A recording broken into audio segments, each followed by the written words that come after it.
Hi friends, how are we? Welcome to a little cute weekend London vlog. It is 3 p.m. on a Friday. It is definitely tea break time, so I thought why don't we just do a little vlog intro. Let's have a catch up on life. In this cup you will see a gorgeous little tea from some sort of European Christmas market that my sister gave me for Christmas, and I have been savoring it. I'm still hanging on to the Christmas vibes until we actually properly get to spring. Okay, life updates. What is happening? Well, I'm getting my hair cut tomorrow, which I am very excited about. It's definitely London prices, but I'm just kind of at the phase of my life where I'm like, I'd rather literally not get any other beauty treatment done. Like, I don't need to dye my hair even though it's going grey. I don't need to get my nails done, but a good haircut is what makes me feel good. So that is happening this weekend and I'm very, very excited for it. Other life updates, you'll see a not unpacked suitcase in the background, and before you ask, yes, that has been there for at least the last 5 days. We went to Kraków last weekend and it was an amazing trip. I really enjoyed my time there. What a cool city, honestly. So many nice places to eat. Some incredible cocktail bars. I think the best cocktail of my life there. It was at this sort of hidden speakeasy, no sign on the door. You go in and their entire menu was based off vegetables, like no fruits or citruses on their menu. And so the cocktail I had was a miso cocktail, and I'm still thinking about it. So much more of that Kraków trip to come soon, but if you want to see a little bit of it now, I've got some of it up on my Instagram and TikTok already. I hope you can hear my voice because my microphone is not even pointing towards me. I don't know how to technology, honestly. I think this is like the hardest part of trying to make videos online. And another life update, we have been living in the UK for 1 year now. On March, was it 10th or 11th, we moved, and we've officially celebrated 1 year of living here. And that's kind of crazy because it feels like it has only been 2 months away from New Zealand, but I can't believe how much has happened and changed in that time. So definitely like a little bit of a proud moment of being like, yeah, you know what, we made it. We made it at least to like the 1 year mark. And as part of celebrating 1 year here, I reposted this video, which I'll pop up here, on my moving vlog, which was the first thing I ever posted online a year ago about this whole journey, and it's the first thing that went a little bit viral. And I originally posted it, it also fell into this very interesting trap on the internet of people who are like, why on earth would you leave New Zealand to come to the UK? Which, okay, after about, 100, 200 comments like that, I built pretty thick skin and realize this is just what a lot of people think. Obviously there's so many people who are supportive and kind and are like, wow, that's a huge thing to be doing, and good on you and glad for you and your journey. But yes, some more of these comments have come out of the woodwork, and there's just one in particular that I'm gonna share with you guys. Reading mean comments. I don't know if that's a genre of YouTube I want to make a regular thing, but we'll do an exception here. Okay, the comment goes, wait. You moved from Auckland to Manchester. Like, are you okay? I'm fine. Thank you for asking. That is like moving from London, UK to Cambridge, New Zealand. Number one, moving from Auckland to Manchester. Why is that a bad thing? So a little bit of context, we lived in Manchester for the first 6 months of being in the UK because my family is based there. We weren't working, we were traveling, we were looking for jobs. We were very lucky to have a home base to go to straight away. A lot of people don't have that. And I am so thankful that the first place we moved in the UK was not London, because a lot of people come over here and they come straight to London, and that's fine. That's their circumstances. They've got work, they've got other things happening that send them straight here. But then you sometimes get stuck. You stay here, you explore a little bit around London, you go on day trips from London, you go to Europe, but you never make your way to the north of England and see how truly beautiful this area is. Manchester is an amazing city. It is so cool. It has so much vibrance and interesting things happening. And if you're a New Zealander, I will compare Manchester to Wellington. It's like cool culture, lots of music events happening, artistic scene, and also Manchester as a location is an incredible place to be based. You're literally in the centre of the UK in Manchester. You go north to Scotland, you go northeast to Yorkshire, you go to the Lake District, you go south to London and all these areas around here. So if you love to travel, if you love to do road trips, you're also so close to the Peak District as well. If you like nature and going outdoors, Manchester is an incredible region. I don't know why people knock it, honestly, my opinion. That is like moving from London, UK to Cambridge, New Zealand. Have you been to Cambridge, New Zealand? Cambridge, New Zealand is one of my favourite small towns in New Zealand. It is a place we went every single time we went on a road trip south of Auckland. It is a beautiful small place, a lovely high street, independent shops, cafes, lots of cycling around there, beautiful nature, stunning in autumn as well with all of the trees.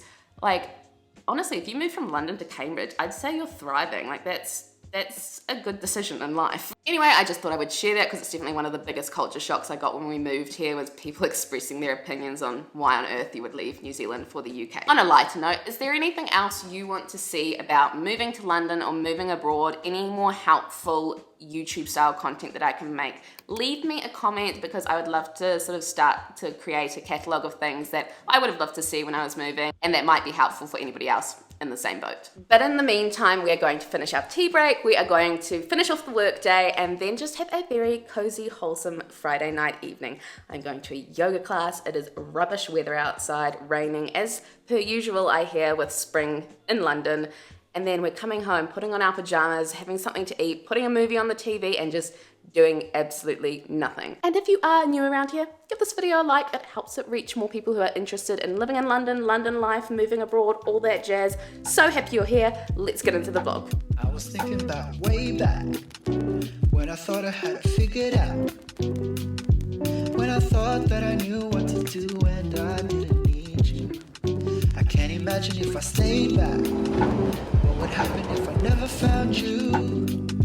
Those times were hard and all I did was resent you. Oh no, I don't want to go back. Good morning. It is haircut day, and the salon that I go to specializes in what is called like a dry haircuts. Obviously, I'm going with wet hair, which is not ideal, but you're supposed to wash your hair before you go so that it kind of like dries naturally and that the cut can be shaped around your natural hair. I have started using a diffuser more because it's just so cold and rainy in London, and my hair, because it's so thick, takes like 8 hours to dry when I don't use any sort of hairdryer. But we are in a rush today because productive Jess 6 weeks ago booked a 10 a.m. appointment, which means I've had to get up at like 7 a.m. on a Saturday to wash my hair, so it'll be like mildly dry by the time we get there. Let's see how this goes. I have basically all my life not been a hairdryer person, and this is the only hairdryer that's changed my mind. I originally purchased it as like a dupe to the Dyson, but I've just realized it's way too high effort for my curly hair care routine. But the hairdryer on this is actually amazing. So if you want to use the attachment like a Dyson, it comes with the attachments like put on the end and all that. But the diffuser on this is great because it's a really good size, and you can extend the prongs. So if you move that, the prongs kind of go up, and so if you need like more lift in your root, it's amazing. And then just attaches like that, and you've got a little twist thing, and it becomes a hairdryer. I'll let the rest of this dry basically over the next hour before my appointment. The salon is called the Hair Bros, and basically what they do when you get there is they kind of consult you and they look at the way like each curl is sitting, and then think about how they sort of shape the cut to suit your face, suit the style of hair that you have and what you're going for, and cut it to each individual curl as it usually naturally sits when it's dry. Which for someone who is as low maintenance as possible hair girly, I really appreciate that. Also, quick little life hack. If you pass an M&S, check out their fashion section. This is giving very strong Cézanne vibes, and I think it was £40, not like 200 that their denim jackets usually are. So do not sleep on M&S fashion. I think I talk about M&S a little bit too much here, but honestly, I have found some gems that are very much like the Cézanne aesthetic, but you know, a quarter of the price. Okay, now I'm actually going to be late, so let's go. Taking myself out on a little London date is one of my favorite things to do. It is always good for the mind and the soul. This area is Chelsea, and I don't come here often, but it is so nice to just kind of stroll around and explore. Spring is actually coming in London, and what's really surprised me is how many cherry blossoms are out in full force. I popped into this cute garden centre as well for some window shopping and stopped by the cafe for coffee and a salmon and egg bat. So tasty. Went for my cut, and I'm still a little bit nervous to film in these situations, so here is an after shot of my haircut. It honestly feels so much lighter and it looks so much fuller. Like, I don't even know how that is possible. It is Sunday evening, it is 6 p.m, and yes, it's still light because we've recently had daylight savings, and oh my gosh, what a world of difference it makes. Today has just been the best day. It feels honestly like the first proper day of spring. It's been sunny since about lunchtime. Like, I'm looking out my window now, and it's the first time we've had the windows open in the flat like since autumn last year, so very exciting time. Everyone's vibes were high, the energy was good, the lines were out the door for the ice cream shop, so just a fantastic Sunday. What did we do today? We went to Cambridge today. Cambridge, UK, not Cambridge, New Zealand. We went on a day trip. It's only about 50 minutes from King's Cross station, so really, really easy to get to if you catch the right train. I think there's 2 different trains that go, and one of them is like double the length because it stops at all the stations, but the direct one from King's Cross to Cambridge, only 15 minutes, so easy to get there. Just such a lovely place to kind of spend a really relaxing Sunday before, you know, heading back into the work week. Basically, in true Jess fashion, we just spent our whole day eating around the city. We started off at a place called Espresso Library. I ordered like a bacon and egg bap, which, you know, in hindsight wasn't the best decision, but Ryan ordered these, like, they were literally called fluffy pancakes on the menu, and they were exceptional. I was really jealous. I was lucky he gave me a few bites, but yeah, I will definitely be going for the pancakes next time. And then we kind of just wandered around the city for a bit. Cambridge is so beautiful. It definitely fulfilled my like brick building cravings that I love in all sorts of architecture. We then headed to Fitzbilly's to try the Chelsea buns, which I've heard they are famous for, and I know when sometimes you hear, oh, they're really famous for this thing, sometimes, you know, the hype can be built up, but these Chelsea buns, beautiful, glossy, gorgeous, delicious, light, fluffy, highly recommend. And then of course after we had pastries, we had to go and get coffee, so we went to Bold Brothers Coffee, which was just around the corner, and they have this cute little setting outside, and we were sitting there just as the sun came out, so it was just kind of like that perfect scenario, like maybe the best latte I've had in a long time, and sun shining on my face. We went for a walk along the river and we watched everybody punting. We didn't choose to do it this time, but I think we will go back maybe for an overnight trip in autumn, because all of the trees were barren at this point, which told me that it would be absolutely stunning come autumn. And we finished up at a place called Arami, which is like a Sicilian sourdough pizza place, really affordable, super delicious, and then we kind of just headed home after that. Super easy day out. I don't know if anyone else feels this way when they move to a new city, but like kind of after that initial rush of excitement, and you have to do all the things around settling down and doing all the admin around finding a place to live and all this kind of stuff, I've kind of found recently I have gotten into a rut of not doing anything with my weekends, and I really don't want to fall into the trap of like moving to this amazing city and then we have this long list of things we want to do, but it gets to Friday and we kind of just have decision fatigue and we don't know what to do on the weekends.